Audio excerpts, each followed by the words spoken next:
Hello guys, मैं श्रवण कुमार गुप्ता आप सभी को आपके अपने यूट्यूब चैनल ऑनलाइन एग्जाम की पाठशाला में बहुत बहुत स्वागत करते हैं।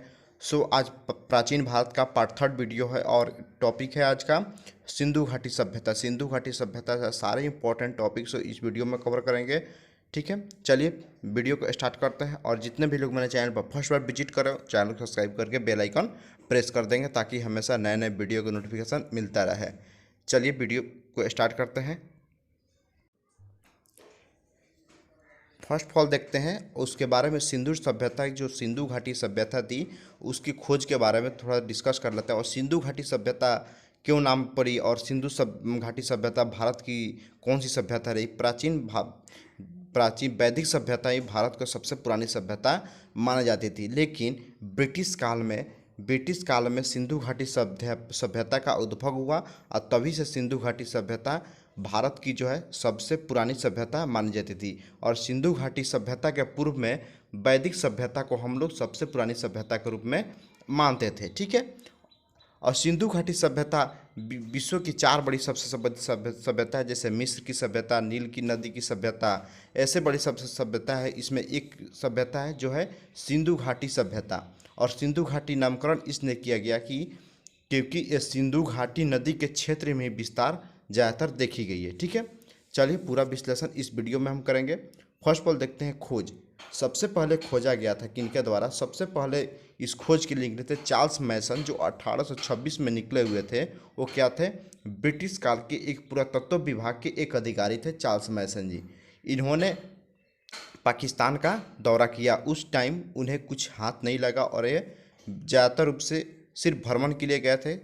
ठीक है, नेक्स्ट देखते हैं बर्टन बंधु।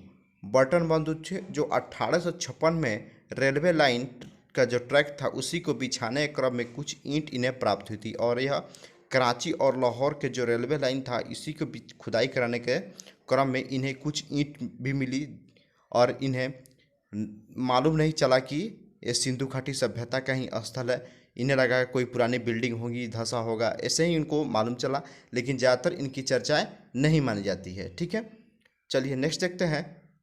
ए हैं अलेक्जेंडर कनिंघम, जो 1853 से 56 के बीच में इन्होंने ही पाकिस्तान का दौरा किया था और सिंधु घाटी सभ्यता के बारे में कुछ जानकारी इन्हें भी हाथ नहीं लगी। और ये भी ब्रिटिश काल के एक पुरातत्व अधिकारी ही थे। और सर जॉन मार्शल, ये बहुत ही इम्पोर्टेंट है। इन्हीं के द्वारा ये पुरातत्व जो भारत के उस टाइम पुरातत्व विभाग के एक अधिकारी थे और इन्हीं के देखरेख में दयाराम साहनी और रखलदास बनर्जी के द्वारा मोहनजोदड़ो हड़प्पा सभ्यता का विकास हुआ था। वो 1921 से विकास हुआ था। ठीक है, और दयाराम साहनी के समय में हड़प्पा का और रखलदास बनर्जी के समय में मोहनजोदड़ो का विकास हुआ था। ठीक है, नेक्स्ट देखते हैं उसके जो काल है, काल के बारे में कुछ हम देख लेते हैं।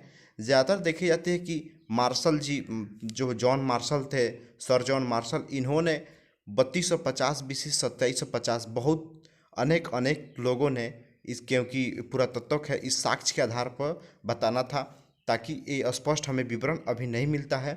और कभी कभी ज़्यादातर किताबों में 2400 से 1750 दिया रहता है, किसी में 3250 से 1750 ईस्वी तक इसके काल दिया रहता है। लेकिन डीपी अग्रवाल जो सी कार्बन यानी रेडियो कार्बन पद्धति 14 के आधार पर 2300 से 1750 ईस्वी के बीच का ही सिंधु घाटी सभ्यता का जो काल था वो बताया गया है। वो सी कार्बन 14 यानी रेडियो कार्बन 14 के आधार पर बताया गया है। ठीक है, और यही ज़्यादातर हम लोग यही मानते हैं और इसी को हम लोग अध्ययन भी करते हैं। ठीक है, चलिए नेक्स्ट देखते हैं। जो नामकरण हुआ था सिंधु घाटी सभ्यता का, जो नामकरण हुआ था वो सिंधु घाटी सभ्यता थी और सरस्वती सभ्यता एवं हड़प्पा सभ्यता। इन तीनों सभ्यता में सबसे विकसित सभ्यता रही हड़प्पा सभ्यता, सबसे विकसित सभ्यता मानी जाती है। ठीक है, और उसके जो विस्तार थे, जो उद्भव थे, वो नागरिक सभ्यता और कांस्युगीन सभ्यता माना जाता है, क्योंकि उस शांति प्रिय सभ्यता भी माना जाता है, क्योंकि उस टाइम सिंधु घाटी सभ्यता के खुदाई करने के संबंध में किसी प्रकार के कोई औजार हथियार भी हमें जगह से नहीं मिला, इसलिए हम शांति प्रिय सभ्यता भी इसे मानते हैं। और उस टाइम तांबा और जस्ता की ज़्यादातर उसमें उसे कांस्य युगीन सभ्यता के नाम से जानते हैं। और नागरिक सभ्यता के रूप में भी सिंधु सभ्यता के बारे में हम लोग विशेष रूप से जानते हैं। ठीक है। मत में आपको विदेशी मत और स्थानीय मत दोनों मत मिलता जुलता है। सुमेरियन जो सभ्यता थी जिसमें जॉन मार्शल और डीडी कोसाम्बी और व्हीलर ने अपने अपने मत दिए थे।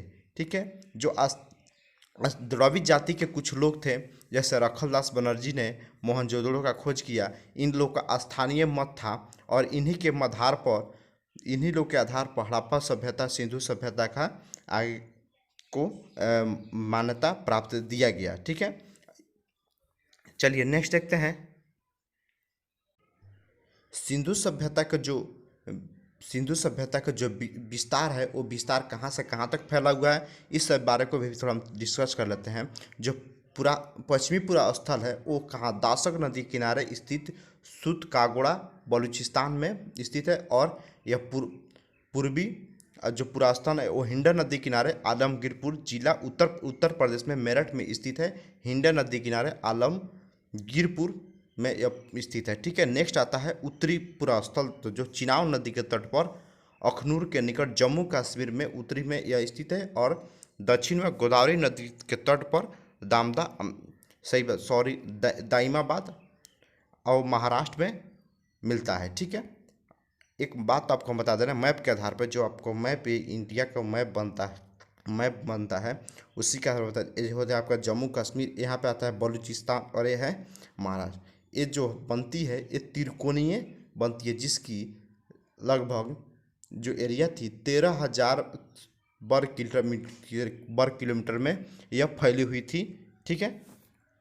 सैद्ध सभ्यता से प्राप्त स्थलों के सब कुछ इम्पोर्टेंट टॉपिक्स पे भी हम डिस्कस कर लेते हैं। सैद्ध सभ्यता से प्राप्त 6 बड़े स्थल थे जिसमें कौन कौन थे, मोहनजोदाड़ो थे, हड़प्पा थे और क्या था, गनवारिल था, धौलागिर था, राखीगढ़ी थी और कालीबंगन। 6 बड़े सभ्यता थी। और स्वतंत्रता प्राप्ति के बाद सर्वाधिक स्थल जो खोजा गया था वो हड़प्पा से और कहाँ, गुजरात से खोजा गया था। और मोहनजोदाड़ो से वृहत स्नानगार की खोज मिलती है जिसकी लंबा 18.88 मीटर तथा चौड़ा 7.01 चौड़ा है और गहरा 4.23 गहराई उसका है। ठीक है। मोहनजोदाड़ो से पशुपतिनाथ की मूर्ति भी मिलती है। और लोथल एवं सुतगोड़ा सिंधु नदी का बंदरगाह था। ठीक है। सिंधु घाट जो सभ्यता थी वो प्रमुख फसल गेहूं और जौ, और जितने भी सिंधु वासी थे उनका जो खाने पीने का मिठास के रूप में प्रयोग, वो शहद का प्रयोग करते थे, इसका भी प्रमाण मिलता है। और जो तौल माप की इकाई थी वो 16 के अनुपात में बनाया गया था। सिंधु सभ्यता के लोग नगरों तथा घरों के विन्यास के लिए ग्रिड पद्धति अपनाई थी। जो सिंधु सभ्यता के जो ग्रामीण लोग थे वो सिंधु सभ्यता के विकास के लिए ग्रिड पद्धति को अपनाए थे। ठीक है। चलिए इस वीडियो में इतना ही, फिर मिलेंगे नेक्स्ट वीडियो में। वीडियो पसंद है तो वीडियो को लाइक करें, चैनल को सब्सक्राइब करके बेल आइकन प्रेस करें ताकि हमेशा नए नए वीडियो का नोटिफिकेशन मिलता रहे। ठीक है। Okay bye.